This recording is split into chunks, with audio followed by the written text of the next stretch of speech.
Hello, I'm Vivek Nityananda, and I'm the writer of I Dream of Theresa May, which is playing at Tara Theatre. I think most people watching this will not know that I love insects and I research them for a living. Insects are really fascinating and they do a ton of things that we would not think that they would be able to do. And I think there's always more to discover about them, and so it's worth it just to get your head in the undergrowth and look and see what's happening around you. Some of the things I've done in my research include putting 3D glasses onto praying mantises, which people might well have heard of. And I've also looked at whether bumblebees can feel pessimism and how both of them can have attention and perhaps even emotions. So I think being Prime Minister for a day is largely going to be symbolic because you can't really do all that much. So I think what I would do is to prepare some kind of grand speech which would call for really unifying all of us together and to get rid of all that's holding us back in terms of racism, transphobia, or any kind of bigotry, and just focus on getting along together because we're in this together. And to cap it all, I think one way of doing that, I would probably declare, I've been thinking of a National Food Day, because that's certainly something that we can all unite behind. I think there are several British values. People almost pick and choose which ones they want. Wasn't that a famous, I think, Groucho Marx quote? If you don't like these values, I have others. But I think it really varies depending on class, depending on geography, what your values are. And, some of the standard stereotypes, such as, say, a stifler upper lip, definitely doesn't apply to Geordies in Newcastle, where I live, for example. But I think there's real worth in the kind of stereotypes of values, whether it's fair play or tolerance. These are good ideals for us to have and work towards. But what I really wish, though, is that people would actually stick to these and practice them much more. It's hard sometimes when you really want something to keep this in mind as well. So to set your selfish interests aside and really try to live up to those values is something that I would hope for.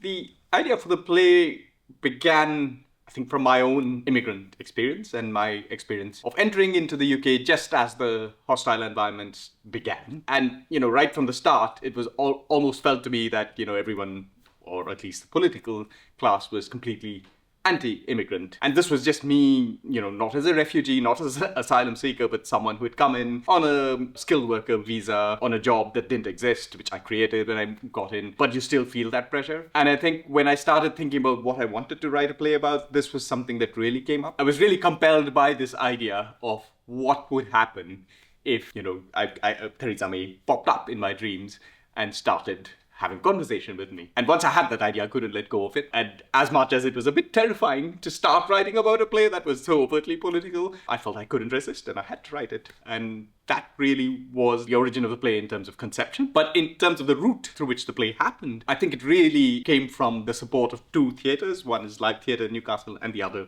is, of course, Tara Theatre, where this play is going to be staged. And both of them had these calls. They really support new writing, and they had these calls for new writing, which, I kind of took a punt on because it was a fun thing for me to do. And I had this idea, I wrote it up, and they were all really enthusiastic, which, it really felt very gratifying, gave me that impetus, gave me the bursaries to actually develop the play in collaboration with many directors and artists and artistic directors. Over that process is where I got the confidence and I got the support to actually write the play. And I'm so glad it's actually coming here to Tara Theatre, where in some ways it was really born.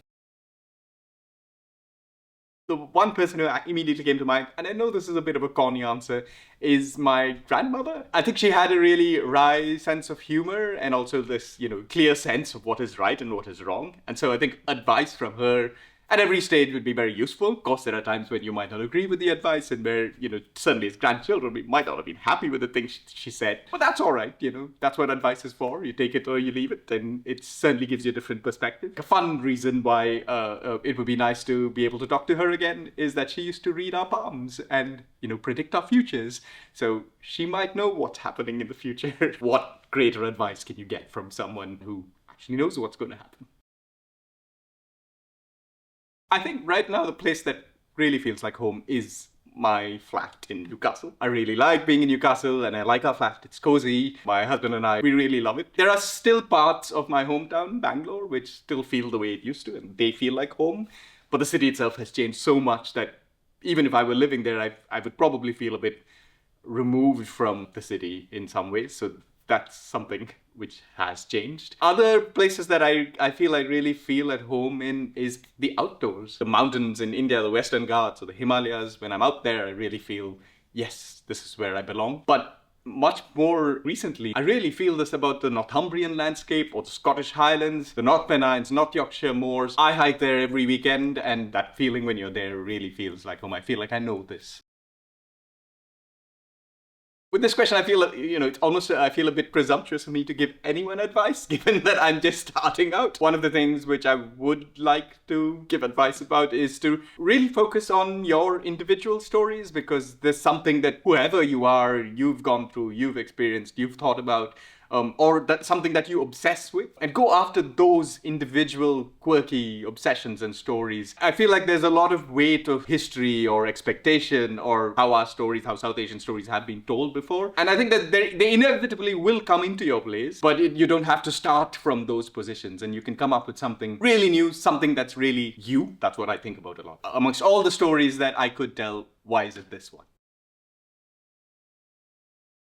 I would actually be interested if I ever had a chance to meet her. It would be quite an interesting, it would be nice to discuss the play with her. But certainly one of the things I would really, really want to ask her about is why the people who were affected by the Windrush scandal, why not all of them have got their compensation yet, and what she thinks about that. For better or worse, that is one of her enduring legacies. That's the thing I remember her the most for. And I think it would be interesting to know what she thinks about that and how she thinks it should be dealt with. Perhaps a slightly more fun note is, I would really like to know what she genuinely thinks about Boris Johnson.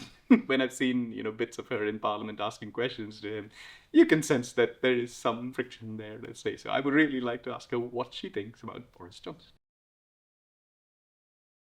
There are a couple of things. One is, a very tame one saying, oh, sharing my Netflix password, which is, a naughty thing. The other thing which I thought about is that I think I have this real obsession with wordplay and puns. And there are times, I don't even know if this is naughty, but anyway, there are times when I see a pun, I have to blurt it out and I have to go for it. And sometimes this ends up in really inappropriate jokes or inappropriate situations, which I do regret later. That's probably some of the worst things I've done. And talking about wordplay, if you want to come and see my play, it's on November 17th for 2 weeks at Tara Theatre. I promise you there are a lot of puns in there. So please come and see the play, and I hope you enjoy all that it has to say.